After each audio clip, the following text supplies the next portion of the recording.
Hello everyone, my name is Ramasri Rai. Welcome at MMC. So guys, in my today's lecture, I'll be discussing you about the play Hamlet, the story of play Hamlet. तो guys ध्यान दीजिएगा कि इस play को मैं अच्छे से describe करूंगा, लेकिन मेरी एक आपसे रिक्वेस्ट है, प्रार्थना है कि आप प्लेस को समझने से पहले, पढ़ने से पहले राइट आप पहले इसके पहले की जो वीडियोस है उसको आप देख लेंगे तो सारे कैरेक्टर्स क्लियर हो जाएंगे। ठीक है, तो चलिए अच्छे से डिस्कस करते हैं और देखते हैं, वी विल एंजॉय। तो गाइज ये सारे कैरेक्टर मैंने आपको पहले ही डिस्कस कर दिए हैं, अब इस कैरेक्टर की हेल्प से हम पूरी कहानी को समझते चलेंगे। राइट, तो ध्यान दीजिएगा, एल्डर हैमलेट है। तो अब मैं कहानी को शुरू कर रहा हूं, कहानी को अच्छे से समझने की कोशिश करिएगा। ध्यान दीजिएगा, जब प्ले की शुरुआत होती है तो दो जो प्रहरी होते हैं, जो दो कोर्टियर होते हैं, बेनार्डो एंड मार्सेलस, इन लोगों ने क्या किया, एल्डर हैमलेट की घोस्ट को देखा। ध्यान दीजिएगा, प्ले की शुरुआत होने से पहले ही एल्डर हैमलेट की मौत हो चुकी होती है और इन्हीं का स्पिरिट, जिसे हम लोग भूत कहते हैं, कैसल पर दिखता है। वो दोनों प्रहरी जो बेनार्डो मर्सिलस हैं वो डर जाते हैं और वो जाकर के होरेशियो को बताते हैं कि एल्डर हैमलेट के हमने क्या देखा, घोस्ट को देखा, भूत को देखा, जब जो कि अब इस दुनिया में नहीं रहे हैं। राइट, फिर ये जाते हैं हैमलेट को बता देते हैं और हैमलेट क्या करता है, टाइम निकालता है कि मैं देखूंगा और तब कंफर्म होऊंगा और मैं उस घोस्ट से बात भी करूंगा। इसी के बीच में क्या होता है कि जब इनकी मौत हो जाती है तो इनकी जो पत्नी गर्ट्यूड है, जिसे आप देख रहे हैं, जो क्लाडियस हैं, ये दोनों लोग मिल करके क्या करते हैं, शादी कर लेते हैं। ये दोनों लोग शादी कर लेते हैं बहुत जल्दी। इसका मतलब ये साफ था कि इन दोनों में अफेयर पहले से ही था। इसका मतलब साफ है कि जो एल्डर हैमलेट की हत्या की गई वो प्री प्लान्ड हत्या थी, पहले से ही इन दोनों ने प्लान कर रखा था। ठीक, अब क्या होता है, इन्होंने ये बहाना बनाया कि अगर हम शादी नहीं करेंगे गर्ट्यूड से तो हो सकता है फोर्टिन ब्रास, जो हमारा दुश्मन है, हम पे आक्रमण कर सकता है, और यही जनता में इन्होंने बातें बताई। हैमलेट यूनिवर्सिटी में उस समय पढ़ रहा होता है और वो आ जाता है पिता की मौत सुन करके, और घोस्ट की भी बात जो है होरेशियो जाके हैमलेट को बताता है। हैमलेट जाता है और इनके घोस्ट से क्या करता है, मुलाकात करता है। एल्डर हैमलेट बताते हैं कि बेटा, जो मेरी मौत हुई है वो नेचुरल डेथ नहीं थी, ये अननेचुरल डेथ थी। तुम्हारे चाचा ने, जब मैं गार्डन में सो रहा था, उसी समय तुम्हारा चाचा ये क्लाडियस मेरे कान में, है ना, पॉइजन डाल दिया था, जिससे मेरी मौत हुई थी। और उसने ये काम इसलिए किया क्योंकि वो राजा बनना चाहता था और तुम्हारी मां से शादी करना चाहता था। राइट, यह बात सुन करके एकदम से हैमलेट बहुत ज्यादा दुखी हो गया, अपसेट हो गया। और हैमलेट, एल्डर हैमलेट ने, मतलब हैमलेट के पिताजी ने कहा कि बेटा, तुम मेरे मौत की बदला जरूर लेना। जब तक तुम मेरे मौत का बदला नहीं लोगे मुझे सुकून और शांति मिलने वाली नहीं है। अगर तुम मेरे अच्छे बेटे हो तो तुम मुझसे वादा करो कि तुम यह नेक काम अवश्य करोगे। अब हैमलेट मन ही मन डिसाइड कर लेता है कि मुझे किसी भी हाल में, है ना, इसकी हत्या करनी पड़ेगी, क्लॉडियस की। अब हैमलेट जो है, उस एक लड़की है जिसका नाम देखिए ये ओफीलिया है, अच्छे से पहचान लीजिए। हैमलेट बहुत प्यार करता था इससे। राइट, और शुरुआत में जब ये कह लीजिए कि इसका प्यार एकदम चरम सीमा पे था। राइट, अब प्रॉब्लम ये होने लगी क्लाडियस जी को कि इन्हें धीरे धीरे इस बात का टेंशन होने लगा, क्योंकि हैमलेट जो होता था हमेशा दुखी रहता था, काले लिबास में रहता था। राइट, और इसकी मदर ये समझाने की कोशिश करती हैं हैमलेट को कि हैमलेट, जो भी इस दुनिया में आया है एक दिन सबको जाना होता है। राइट, लेकिन ये मदर से अपने बहुत ज्यादा अग्री नहीं होता है। और क्यों नहीं अग्री होता है, क्योंकि उसे लगा कि ठीक है माताजी, पिताजी की मौत हो गई, लेकिन आपने इतनी जल्दी शादी क्यों कर लिया। राइट, अब हैमलेट को लगा कि हम इन सारी बातों को पता लगाने के लिए हम पागलपन का बहाना करें तो इससे हमें सारी जानकारी पता चल जाएगी। तो ये क्या करते हैं, अपने आप को पागल घोषित कर देते हैं। राइट, और जब अपने आप को हैमलेट पागल घोषित कर देते हैं तो ये पोलोनियस साहब जो हैं ये अफवाह फैला देते हैं, किस बात का, कि ये जो हैमलेट है इसलिए पागल हो गया है क्योंकि ये मेरी बेटी ओफीलिया से बेहद प्यार करता है। राइट, और ये चोरी चुपके जो है पोलोनियस है ना, ये हमेशा हैमलेट के ऊपर निगाहें गड़ाए रहता था कि हैमलेट कहाँ जाता है, क्या करता है, क्योंकि क्योंकि ये बात क्लॉडियस ने हैमलेट से, पोलोनियस से कहा था कि आप हैमलेट को ध्यान से देखिएगा, या क्या करता है, कहाँ जाता है, कैसा करता है। ठीक। अब होता क्या है कि एक बार क्या करता है कि जो ये क्लाडियस है, राइट, क्लाडियस जो है ये एक बार प्रेयर कर रहा होता था। प्रेयर करने का समय कब था मैं इसको बताता हूं थोड़ा सा आगे, क्योंकि होता क्या है, अब ये क्लाडियस टेंशन में आने लगा कि अब क्या होगा, क्योंकि पागल हो गया है हैमलेट, और ये पागल होकर के किसी को भी मार सकता है, कुछ भी कर सकता है। तो ये क्या करते हैं कि इन्हीं के जो क्लोज फ्रेंड होते हैं, मैंने बताया था कि हैमलेट के क्लोज फ्रेंड रोजेनक्रांथिस एंड गिल्डेस्टर्न को ये क्लाडियस बुलवाता है कि तुम चाहे जैसे हैमलेट को खुश रखने की कोशिश करो, जैसे भी। तो ये लोग आते समय क्या किए थे, रास्ते में इन्हें एक नाटक कंपनी मिली थी, तो नाटक कंपनी को भी इन्होंने इनवाइट कर लिया था। ये राजा से आके मिलते हैं, कहते हैं कि साहब मैं आ गया हूं, बताएं मेरे लायक क्या सेवा है। इन्होंने कहा हैमलेट को खुश रखो। इन्होंने कहा खुश करने के लिए ही तो हम रास्ते में आ रहे थे, एक नाटक कंपनी थी, उस नाटक कंपनी को बुला लिए हैं। नाटक कंपनी वाले आते हैं, हैमलेट बड़े माने जोश के साथ उसका स्वागत करते हैं और उनसे पूछे तुम्हारे प्ले में क्या क्या मटेरियल है, मतलब किस प्रकार की कहानियां हैं। तो ये एक्सपर्ट प्लेस थे, तो इन्होंने अपने एक दो कहानी को बताया। फाइनली इन्होंने एक स्टोरी को भी चुना, राइट, जिसमें जो स्टोरी मैच कर रही थी गोंजागो का, बैप्टिस्टा का, है ना, तो उसकी भी कहानी वैसे ही थी जैसे एल्डर हैमलेट की मौत हुई थी। एल्डर हैमलेट की हत्या क्लॉडियस ने किया, फिर शादी कर लिया, राइट। तो कहानी एकदम सेम हूबहू थी। तो कहानी को परफॉर्म करते समय हैमलेट ने कहा होरेशियो से कि यार होरेशियो तुम ध्यान से देखना, जैसे उसे बोलते हैं mouse trap theory. Mouse trap theory का मतलब कि जो घटना घटी थी हैमलेट के साथ, वही सेम घटना वाली स्टोरी जब हमारे चाचा देखेंगे तो उनके चेहरे के हाव भाव से हम आसानी से पकड़ लेंगे कि वास्तव में हमारे पिताजी की हत्या, है ना, क्लाडियस ने ही किया है। क्लियर।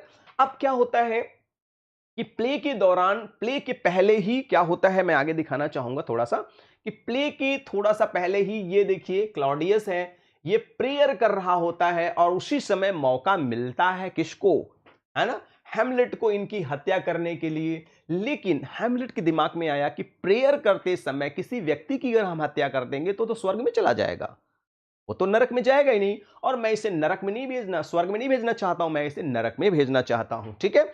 अब क्या होता है, प्ले चल ही रहा होता है उसी समय जब इन्होंने देखा एकदम हूबहू वैसा ही कहानी जैसा मैंने किया है, उसमें भी दिखा रहा था कि राजा ने अपने भाई की हत्या करके और फिर उसकी पत्नी से विवाह कर लिया, राइट। और यह दृश्य क्या है, ये देख नहीं पाते हैं और बीमारी का बहाना करके अंदर चले जाते हैं, राइट।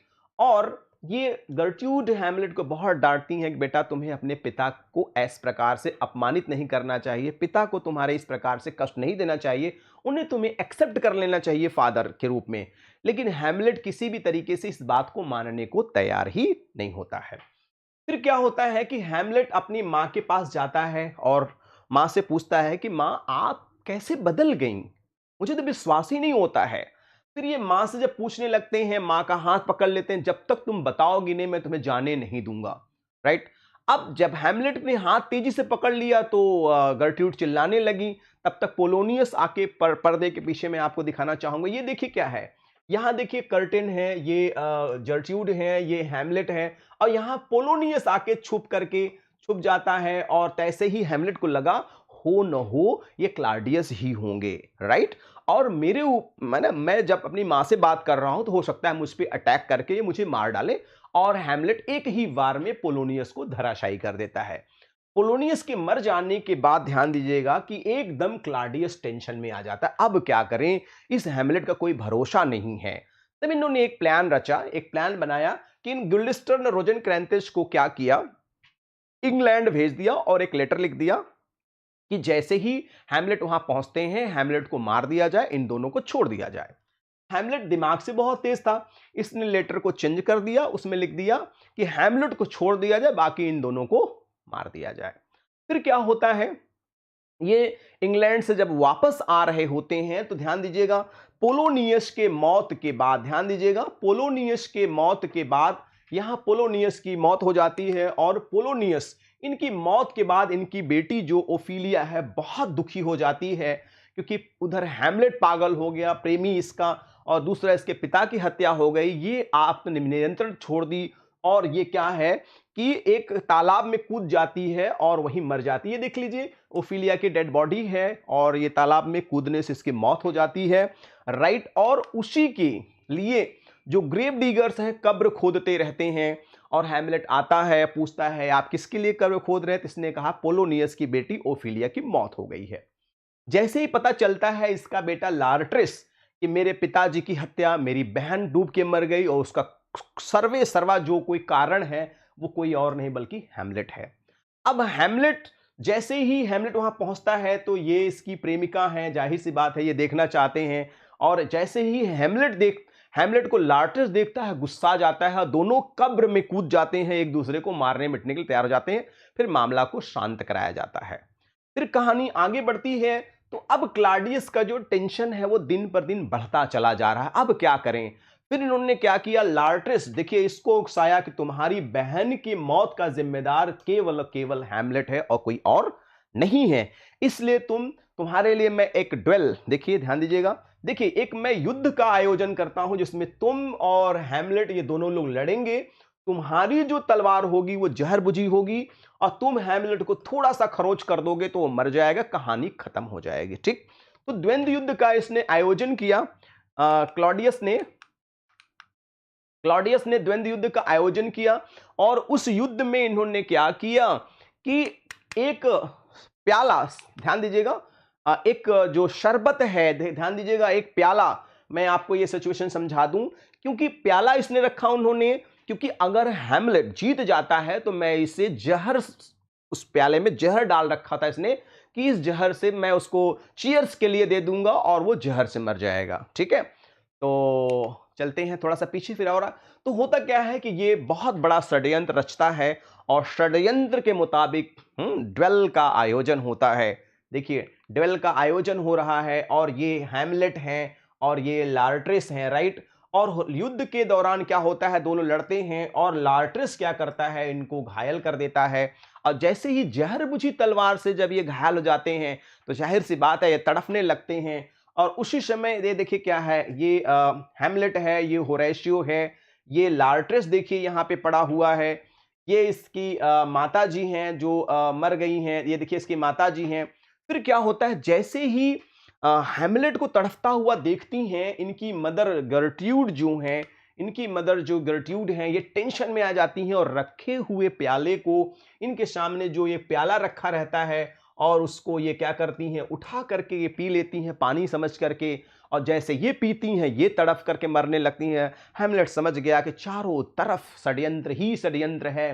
तैसे ही क्लाडियस ये भागने की कोशिश करता है, लेकिन तैसे ही होरेशियो तलवार लेके दौड़ जाता है और तैसे ही हैमलेट तलवार लेके दौड़ता है और होरेशियो जो इनका बेस्ट फ्रेंड रहता है ये दौड़ करके जाता है और गेट बंद कर देता है जिससे ये कमीना भाग ना पाए।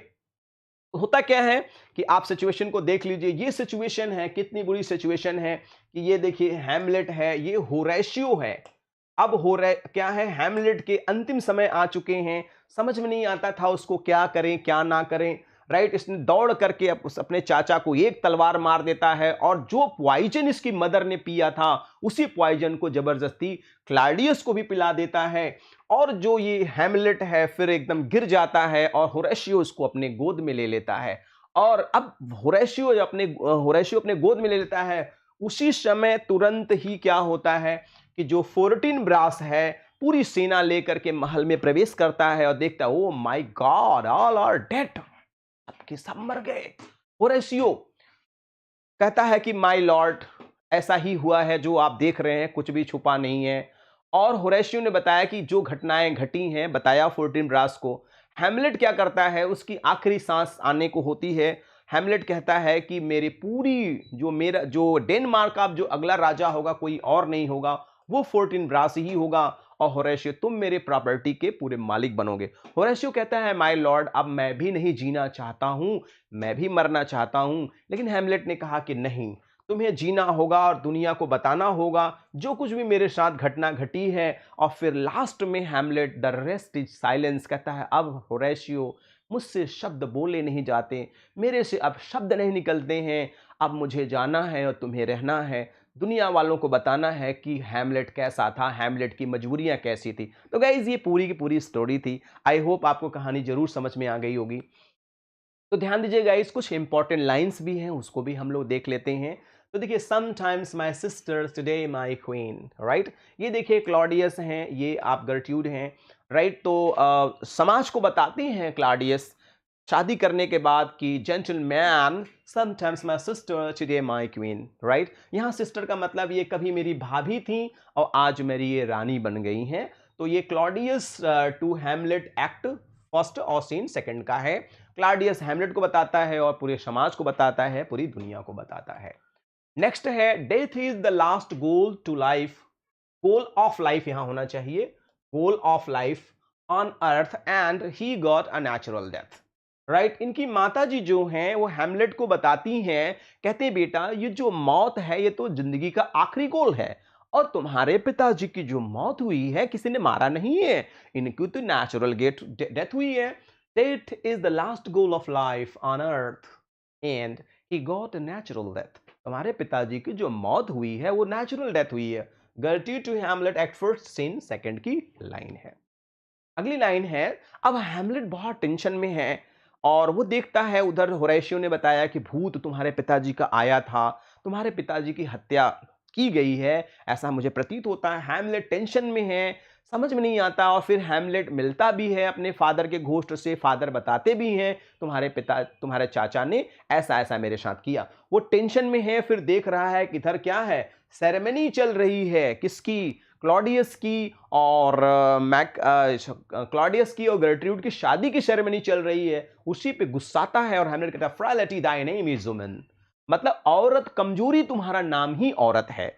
और भले शब्दों में कहे तो और बुरी तरीके से भी कहता है, औरत तुच्छता तुम्हारा नाम ही औरत है, औरत कमजोरी तो, मतलब इन्होंने ये कहना चाहा कि औरतें कमजोर होती हैं, वो किसी की भी बात में बहलाया फुसलाई जा सकती हैं, ऐसा ये इनका कहने का आशय है। ठीक है, कहते हैं a little month are those whose were old with which she followed my poor father's body like nimbo all tears। कहते हैं ना कि अभी कुछ ही समय, तो ज्यादा दिन तो नहीं बीता, इन्होंने वो है ना मेरे पिताजी के फ्यूनरल में भी ये गई, बहुत समय नहीं बीता। वही कह रहे हैं, देखिए a little months are at those whose were old with which she followed my poor father's। जो मेरे पिताजी सूच पहनते थे, मतलब मेरे पिताजी के पीछे पीछे चलने वाली मेरी मां, मेरे पिताजी के साथ साथ चलने वाली मेरी मां कुछ ही समय पहले ये सब किया करती थी, और आज मेरे पिताजी की मौत को इतनी जल्दी भूल गई। राइट, कितने दुख का विषय है, कितने दुख की बात है। राइट, तो गाइज आप देख सकते हैं Hamlet's first soliloquy act first scene second की है। और नेक्स्ट है, फिर गुस्साता है और फिर मदर को कोसने लगता है, ओ मोस्ट पर्निशियस वुमन, वो दुष्ट औरत। फिर अपने चाचा को कहता है, O villain villain smiling damned villain, my table meet it is I set it down. वो रखा रहता है मेज, उसी पे फिस्ट करता है और अपनी मदर को क्या कहता है, तुम बहुत ही दुष्ट औरत हो। अपने चाचा को कोसता है क्योंकि उससे चाचा मुस्कुराते रहते हैं। जब पार्टी हो रही थी तो दोनों बातें थी, उधर भाई के मौत का गम भी जाहिर किया इन्होंने, इधर अपने शादी की खुशी को भी जाहिर किया। कितना बड़ा कलाकार आदमी है, अभी तो दुख जाहिर कर रहा था, अब क्या है, मुस्कुरा रहा है, चीयर्स कर रहा है। तभी कहता है, O villain villain smiling damned villain, O villain, मतलब तुम मुस्कुरा रहे हो। कहते हैं जैसे खलनायक नहीं होते, मुस्कुराते रहते हैं, कोई भी सीन चलती है, कोई भी जब कोई विलेन करता है क्या कि किसी हीरो को मारता है पीटता है तो मुस्कुराता है, वैसे ही इसकी आदत थी। My tables meet it is set it down that one may smile and be a villain। और वह व्यक्ति जो मुस्कुराता जाए वो क्या होता है, विलेन ही तो होता है। Hamlet drama his mother as evil, he also and highlights the disparity between Claudius friendly exterior। ये सारे पॉइंट्स है गाइस। तो Hamlet soliloquy after meeting the ghost of his father. तो ये जो सिचुएशन है मैंने आपको बताया कि हैमलेट अपने फादर के घोस्ट से मिलने के बाद ये सारी बातें कहता है। ठीक है, अगली लाइन है, difficulty never comes alone, they come like spies who enter secretly in our life. Polonius कहते हैं अपने बेटे से कि जो बेटा समस्याएं होती हैं वो अकेले नहीं आती हैं, वो अपने रिश्तेदारों के साथ भी आती हैं। कहने का आशा है difficulty never comes alone, they come like spies who enter secretly in our life. वो हमारी समस्याएं हमारी लाइफ में, स्पाई मतलब होता है जासूस की तरह, जो समस्याएं होती हैं हमारे लाइफ में जासूस की तरह आती हैं और पता ही नहीं चलता है कब आ गए। जैसे कोई बीमारी होना होता है, क्या बीमारी बता के आती है, क्या हम आ रहे हैं समझ जाओ, नहीं तब तो सब लिया इलाज करा ले। वो पता नहीं कब आते हैं, आने के बाद जब नुकसान कर देते हैं तब पता चलता है कि ये तो आ चुके हैं। ठीक है, तो Polonius to his son act first scene third की लाइन है, बहुत अच्छी लाइन है गाइस। ये पोलोनियस अपने बेटे से कहते हैं difficulty never comes alone, they come like spies who enter secretly in our life. Next line क्या है, oh what noble mind is here overthrown. Hamlet को जब ओफिलिया देखती, how handsome, how attractive he is, how sincere he is, how meditative he is, how thoughtful he is, तब ये कहती है oh what a noble mind is here over the throne. बहुत अच्छी line है।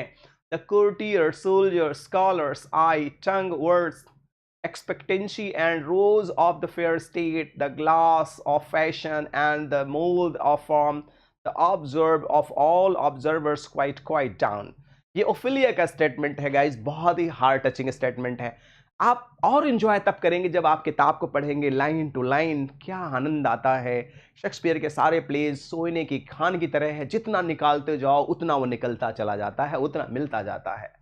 नेक्स्ट लाइन है, ये तब का सीन है, ये देखिए एल्डर हैमलेट का घोस्ट है, ये हैमलेट यहां इनसे मिलने जाते हैं, राइट, और ये होरेशियो जो है इनको पकड़ते हैं कि मत जाओ, ये भूत हैं, तुम्हारा नुकसान कर सकते हैं, तुम्हें कष्ट दे सकते हैं, तुम्हें प्रॉब्लम खड़ा कर सकते हैं। तभी कहता है, हैमलेट कहता है इनसे, unhand me gentleman, otherwise I will make you a living घास टू यू। कहता है मेरा हाथ छोड़ दो होरेशियो, राइट, नहीं तो मैं तुम्हें एक ही बार में तुम्हें जिंदा भूत बना डालूंगा, इसलिए तुम मेरा हाथ छोड़ दो, अब मुझे इस भूत का फॉलो करने दो जो कि मेरे पिताजी का भूत है। राइट, अब होरेशियो रुक जाता है और ये जाते हैं और फिर बात करते हैं Hamlet to Horatio, act first scene second. So guys, आज की इस प्ले में हमने क्या किया, हैमलेट के स्टोरीज को समझाने की कोशिश किया। आई होप आप लोग को समझ में आया होगा और एंजॉय भी किया होगा आपने। कुछ इंपॉर्टेंट लाइंस थी जो मैंने डिस्कस किया, और बहुत सारी ढेर सारी इंपॉर्टेंट लाइंस है जो हम आगे के वीडियोस में डिस्कस करेंगे। सो गाइस, अगर कुछ अच्छा लगा है तो प्लीज लाइक द वीडियो, अगर अच्छा नहीं लगा please dislike the video, and guys if you are new so please subscribe the channel and press the bell icon so you'll be notified with our latest videos. And guys, please share the link to your friends, near, dear and sweetheart one. And guys, don't forget to send your valuable comments, right? And according to your comment I'll be working you. So guys, thanks for watching this video. Good day all and take care all. Thank you.